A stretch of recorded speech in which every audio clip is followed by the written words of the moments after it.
আর কি আরটিভির সিইও আশিকুর রহমান বিমানবন্দর পার হয়েছে। সে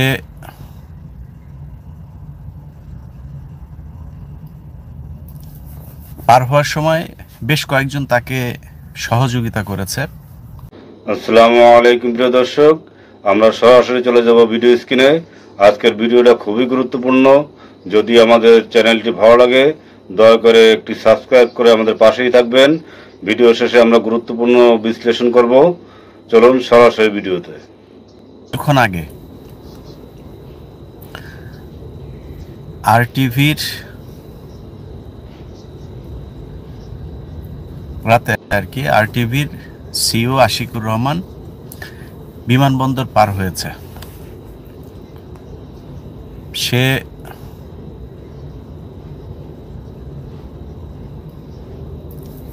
পার হওয়ার সময় বেশ কয়েকজন তাকে সহযোগিতা করেছে। এই সহযোগীদের ভেতরে অন্যতম হচ্ছে মাইদুর রহমান রুবেল। ওর নাম সম্ভবত মাইদুল ইসলাম বা মাইদুর রহমান রুবেল। আমার সিনিয়র ছিল, বড় ভাই ছিল, বিএনপি বিটে কাজ করত। তো তার চাকরি খেয়েছিল হচ্ছে এই আশিকুর রহমান। আওয়ামী লীগের এই চামচামো করতে গিয়ে তার চাকরিটা খেয়েছিল। আচ্ছা, আমার কথাটা শোনা যাচ্ছে তো না? একটু ইম্পর্টেন্ট কথা বলবো, তো শুনতে হবে খুব ভালো করে আজকে। হ্যাঁ,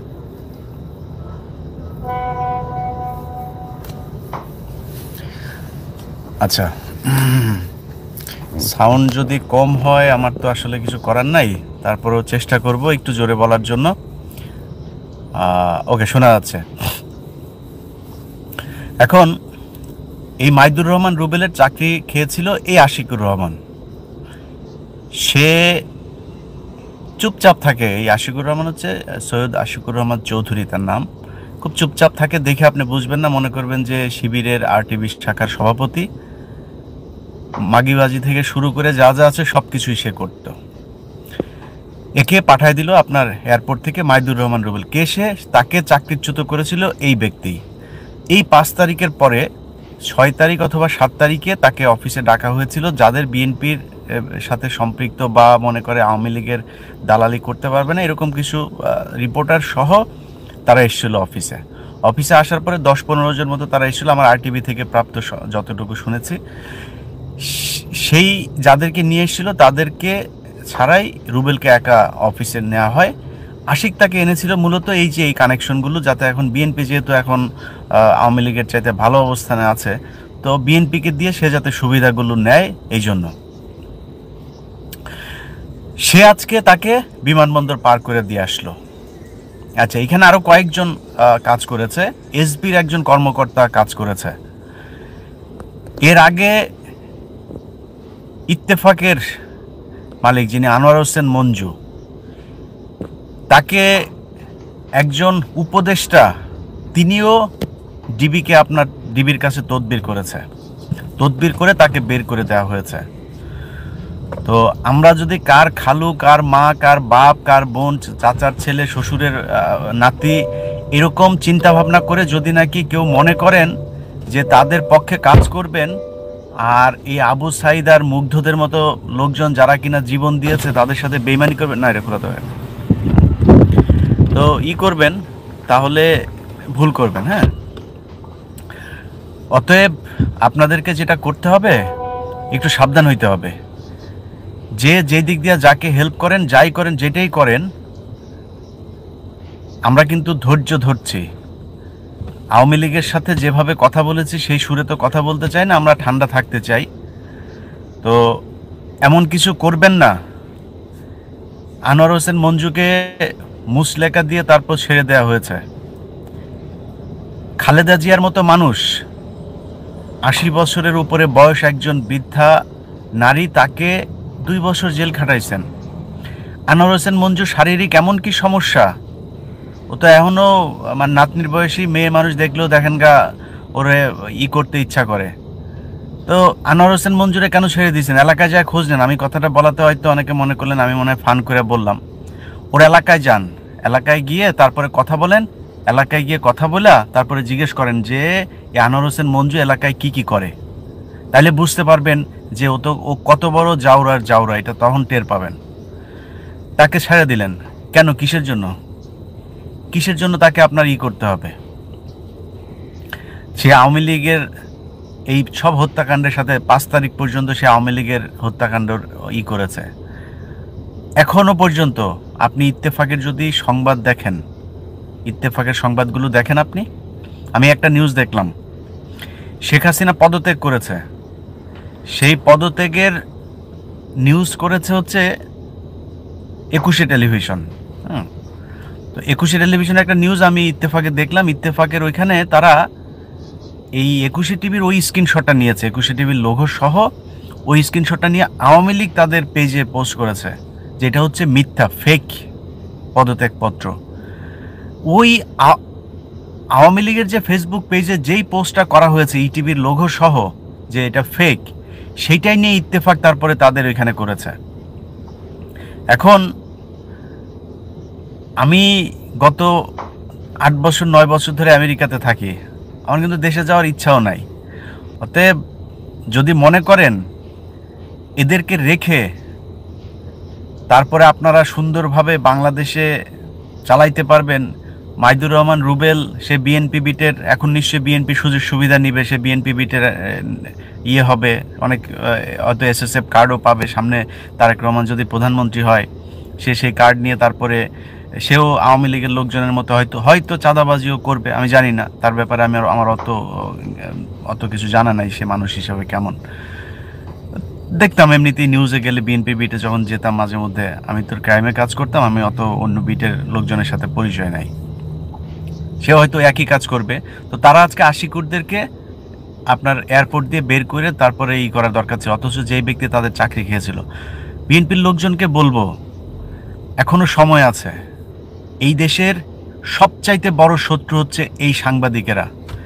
আপনি ভারতের বিরুদ্ধে গাজওয়ে হিন্দ যুদ্ধ করবেন, ভাই ভারতের রয়ের যদি নাকি সর্বোচ্চ পদে যারা আছে তার চাইতে বাংলাদেশের জন্য ক্ষতিকর হচ্ছে এই মতিউর রহমান আর হচ্ছে মাহফুজ আনাম, প্রথম আলো, ডেইলি স্টার। তাদের ব্যাপারে কোনো পদক্ষেপ নাই, এ পলায় যাচ্ছে, ওই করে যাচ্ছে। দেখেন এই দুজন দিব্যি বসে আছে, তারা এখনো সুশীল সেজে উপদেষ্টা পর্যন্ত নিয়োগ দিচ্ছে তাদের কথা শুনে। কোন কমিশনের কে প্রধান হবে সেটাও নিয়োগ দিচ্ছে তারা, অথচ এই বাংলাদেশের ভারত দ্বারা যত নিয়ন্ত্রণ যত কিছু হয়েছে সব কিছুর পেছনে প্রথম আলো আর ডেইলি স্টার দায়ী। আমার ইউটিউব চ্যানেল ফলো রাখেন, আমি কি দেখাচ্ছি এই গত আগামী 1 সপ্তাহ 2 সপ্তাহের ভেতরেই দেখবেন যে প্রথম আলো ডেইলি স্টার কী করেছে এই দেশের। তাদের সাথে রয়ের কানেকশন কি, আল্লাহ যদি বাঁচায় রাখে, আল্লাহ যদি মানে কোনোভাবে যদি মারা টারা না যায় আর কি, খুনটুন যদি না হই, দেখতে পারবেন। আমি যে কদিন বাঁচে আছি আপনারা করেন, যে যেমনে পারেন লুটপাট করে খান। আমার ভাই লুটপাট করার ইচ্ছাও নাই, আমার বাংলাদেশে যাওয়ারও ইচ্ছা নাই, আমার ব্যাংকের মধ্যে বিশাল অ্যামাউন্টের টাকা থাকবে, আমার কোথাও বাড়িঘর হবে এই ইচ্ছাও নাই। যদি পৃথিবীর কেউ কোথাও যদি খুঁজে পান, আমার ব্যাংকে সর্বোচ্চ $2-3 হাজার বেশি আছে, নিয়েন। কোথাও যদি বাড়ি আছে নিয়েন। একটা গাড়ি আছে, ওই গাড়ি আজকে নিতে আসছি, গাড়ি নিতে আসছি কেন জানেন? এই যে এক বাইরে নিয়ে আসছি, আমাদের মহিউদ্দিন ভাই গাড়ি হচ্ছে পরশুদিন রাতে শুয়ে আছি, তো রাত 2টার সময় একজনের সাথে কথা বলছিলাম, কথা বলতে বলতে একটু দরজাটা খুলে বাইরে বের হয়েছে, বের হয়ে দেখি আমার গাড়ি নাই। কিরে গাড়ি নাই কেন? তো গাড়ি নিয়ে আসছে কেন জানেন? গাড়ি নিয়ে আসছে কারণ কোম্পানির 4 মাসের বিল দিতে পারি নাই, 4 মাসের গাড়ির টাকা দিতে পারি নাই, সেই গাড়ি নেওয়ার জন্য এই যে এখন এখানে আইসা বসে আছি। ওদেরকে পেমেন্ট দিলাম, $2577 পেমেন্ট বাকি ছিল, সেই পেমেন্ট দিলাম, এখন বসায় রাখছে, এখন ওইটার প্রসেসিং করতেছে, টাকা পাইছে, এখন প্রসেসিং করতেছে, কার দিবে আমরা ফোন করব। এই ফাঁকে আপনাদের সাথে একটু কথা বলতে আসলাম। যাই হোক, তো আমি এইভাবে চলাফেরা করতে খুব স্বাচ্ছন্দ্য বোধ করি। আমার যদি নাকি আল্লাহ মাফ করুক, আল্লাহ যদি এরকম কোনো পরিস্থিতি হয়, দান খয়রাত করে তারপরে আমেরিকাতে আসি, তো আল্লাহর রহমতে বড় কোনো রোগ টোগ যদি হয়, আল্লাহর রহমতে চিকিৎসাটা ফ্রি পাবো। সো হাত পাতার আর মনে হয় অন্য কোনো কারণ নাই আল্লাহর রহমতে, কিন্তু বিশাল সম্পত্তি হবে, বিশাল কিছু করবো। আরে ভাই কয়দিন আগে সালমান এফ রহমানের দিকে তাকান না, কই আছে এখন? তো এটা দেখে যদি কারো হুঁশ না হয়, খান, যার মন চায় যেমনে মন চায় খাইতে থাকেন, কোনো সমস্যা নাই। কিন্তু এই যে মতিউর রহমান আর মাহফুজ আনাম, এরা ভারতের একদম মোদির চাইতে খারাপ হচ্ছে এই দুইটা আমাদের বাংলাদেশের মানুষের জন্য। যদি বিশ্বাস না করেন তাইলে আস্তে আস্তে বুঝবেন। এই দেশে উদীচী বোমা হামলা, এই দেশে আপনার এই যে সিরিজ বোমা হামলা, এই দেশে 21শে আগস্ট, এই দেশের 10 ট্রাক অস্ত্র মামলা কথিত, এগুলো সব কিছুর পেছনে এই প্রথম আলো দায়ী। তো জানি না কতদিন বাঁচায় রাখবে। আমি আমার সামনে কিছু জিনিস দেখতে পারবেন যে প্রথম আলো আর ডেইলি স্টার বাংলাদেশে কি করেছে, এটা দেখবেন আমার ইউটিউব চ্যানেলেই দেখবেন ইনশাল্লাহ। অতএব সবার আগে ওদেরকে ধরা দরকার। ধরা হচ্ছে না। কালকে ঢাকা বিশ্ববিদ্যালয়ে একজন মারা গিয়েছে, এখন সেখানে প্রথম আলোরই দেখলাম মবের মূল্যক লিখে তারপরে তারা একটা হেডলাইন করে একটা নিউজ করেছে। আরে ভাই, মবের মূল্যক যে বলছেন, এই মবের মূল্যক না, মবের মূল্যক আরো মগের মূল্যক, সব মূল্যক ছিল এই বাংলাদেশ গত 15 বছর। তখন মবের মূল্যক মনে হয় নাই? প্রথম আলো এবং ডেইলি স্টার এদের কাজ কি শোনেন, খুব সুশীল মার্কা কথা বলবে। কিছু কিছু নিউজ দেখে আপনাদের মনে ভারী বাবা বিশাল বড় জনদরদি, খুব নিরপেক্ষ নিউজ। এমনভাবে আপনাদেরকে, এরা হচ্ছে জুইসদের মতো, মানে এমনভাবে আপনাকে করবে আপনি টেরও পাবেন না। সো এটা হচ্ছে প্রথম আলোর এই ভারতের টাকায় পরিচালিত এই মতিউর এবং মাহফুজ আনাম, এই দুইটা। এদের খালি ইসলাম বিদ্বেষী না, ইসলামের নাম শুনলে মতিউর রহমান রে ওর অফিসে যদি কেউ পরিচিত থাকে প্রথম আলো, জিজ্ঞেস করেন, ওরে সালাম দিলে ওর চাকরি থাকে না, সালাম এলাও না ওর অফিসে। Good morning, good afternoon, good evening, এটা দিয়ে চলে ওর টেলিভিশন, এই পত্রিকা। সো এই হচ্ছে গিয়ে আপনার এই প্রথম আলো। সো দেশটা খুব খারাপ দিকে যাচ্ছে, এইটুকুই বললাম। যারা এখন পার করে দিচ্ছেন, পালানোর সুযোগ দিচ্ছেন, আমি প্রশাসন, এসবি, ডিবি, বিমানবন্দরের নিরাপত্তায় যারা আছেন তাদেরকে শেষবারের মতো বললাম, আপনাদের সাথে খুব ভালো সম্পর্ক রাখতে চাই। এই 5 তারিখের পরে আজ পর্যন্ত পুলিশকে নিয়ে কোনো নেগেটিভ কথা বলি নাই। সো আপনারা যদি নাকি এইভাবে গোপনে গোপনে কারো চাপে হোক আর নিজে টাকা খেয়ে হোক, আমি এসবির যে ব্যক্তি আজকে আশিকুরের সাথে ছিল তার পরিচয় পাবো হয়তো কিছুক্ষণ পরেই, আপনাদেরকে সেটা জানাবো ইনশাল্লাহ। এদের ব্যাপারে ব্যবস্থা নিতে হবে, যে কারা গত 15 বছর লুটপাট করে আমেরিকাতে টাকা পাঠিয়েছে, এখন তাদেরকে বের করে সুন্দরভাবে যাওয়ার সুযোগ করে দিচ্ছে। কেউ হচ্ছে না। আপনি সেনাবাহিনীতে দেখেন, সেনাবাহিনীর যারা এতদিন ধরে, সব দোষ এখন জিয়ার ঘাড়ে। আরে ভাই, জিয়া একলাই কি এই ডিজিএফআই, এনএসআই যা আছে, ওই আয়নাঘর টায়নাঘর সব জিয়া একলাই চালাইলো। আর এই সেনাবাহিনী সব সুফি, কারোর উপর কিছু নাই, সব জিয়ার উপরে দিয়া এরা আরামে বসে আছে। তো তাদেরকে তো করতে হবে, তাদের তো বিচার করতে হবে।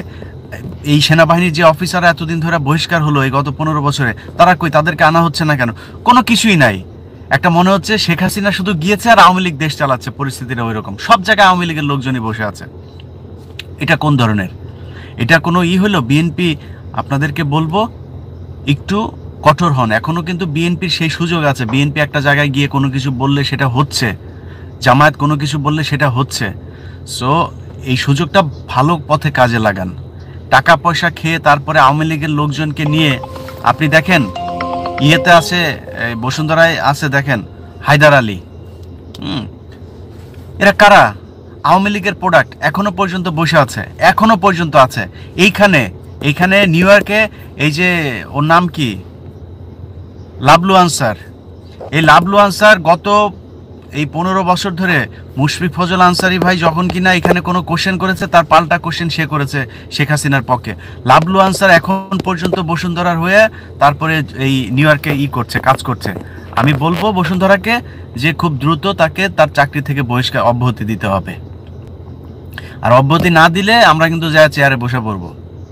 সো এটা অব্যাহতি দেওয়া লাগবে। এদের খুব দ্রুত এদের ব্যাপারে ব্যবস্থা নিতে হবে। আপনার টেলিভিশনগুলোতে এই হায়দার আলীর মতো আরো যারা আছে এখনো পর্যন্ত বসে আছে, ওর নাম কি, জাহিদুল হাসান পিন্টু এখনো পর্যন্ত আছে। ওইদিকে বৈশাখীর পুরো সেট আপ আওয়ামী লীগের, আরটিভির পুরো সেট আপ আওয়ামী লীগের, কারো বিরুদ্ধে কোনো ব্যবস্থা নাই। তো এইভাবে তো দেশ চলতে পারে না। গতকালকে যেই ব্যক্তি ঢাকা বিশ্ববিদ্যালয়ে মারা গিয়েছে তাকে পিটিয়ে হত্যা করা হয়েছে বলেছে। যদি পিটিয়ে হত্যা করা হয়ে থাকে তাহলে পিটিয়ে হত্যা করার এই কালচার হচ্ছে ছাত্রলীগের। ওইখানে এখনো যারা ছাত্রলীগ আছে 5 তারিখের পরে তারা রং পাল্টে তারপরে ছাত্রলীগ থেকে এই এখন বৈষম্য বিরোধী ছাত্রে যোগ দিয়েছে, তাদের কাজ।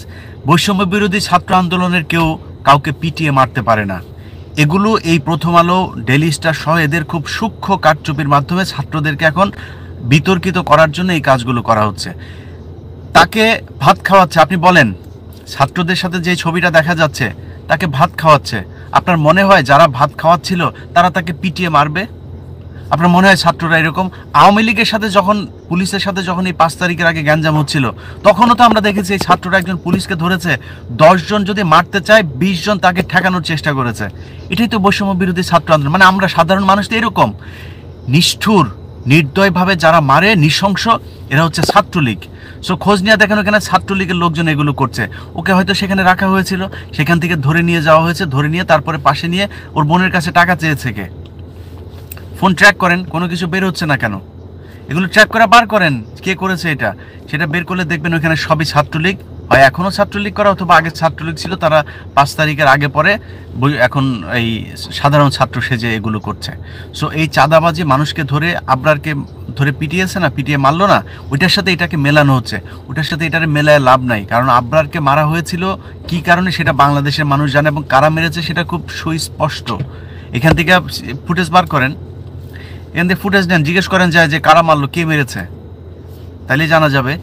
অতএব এই যে কাজগুলো করছে এগুলো কিন্তু খুব সুপরিকল্পিতভাবে, আর সেটা করা হচ্ছে কীভাবে? এই মিডিয়ার মাধ্যমে। মিডিয়া দিয়ে এখন দেখেন কি করা হবে, বিশাল একটা স্যাড মিউজিক দিয়া মানবিক স্টোরি করা হবে। সেই মানবিক স্টোরি অনুযায়ী বৈষম্য বিরোধী ছাত্র আন্দোলনে যারা এখনও মাঠে আছে তাদেরকে না, এই ছাত্রদেরকে দিয়ে আর কিছু হবে না, এদেরকে সরায় ফেলতে হবে, এরকম কিছু কথাবার্তা বলবে। নাহিদ আছে, আসিফ আছে, তাদেরকে বিতর্কিত করার চেষ্টা করবে, তাদেরকে উপদেষ্টা এই পরিষদ থেকে সরায় দেওয়ার চেষ্টা করবে। সো যারা এই আন্দোলনের নেতৃত্ব দিল তাদেরকে আস্তে আস্তে এইভাবে বিভিন্ন ঘটনা দিয়ে, আমার বিশ্বাস এই ঘটনাটা একটা পরিকল্পিত এবং বাংলাদেশের ডিজিএফআই বলে তো কিছু নাই। কারণ যেই দেশের গোয়েন্দা সংস্থা, ভারতীয় গোয়েন্দা সংস্থাকে এখন তো সব বের হচ্ছে। এই যে ডক্টর কনক সারারের প্রোগ্রামগুলো দেখছি, বিডিআর হত্যাকাণ্ড থেকে শুরু করে বিভিন্ন জায়গায় যে ঘটনাগুলো ঘটেছে আপনি দেখেন, একদম ওপেনে এখানে কাজ করেছে। তো আমার কিসের গোয়েন্দা সংস্থা বাংলাদেশের?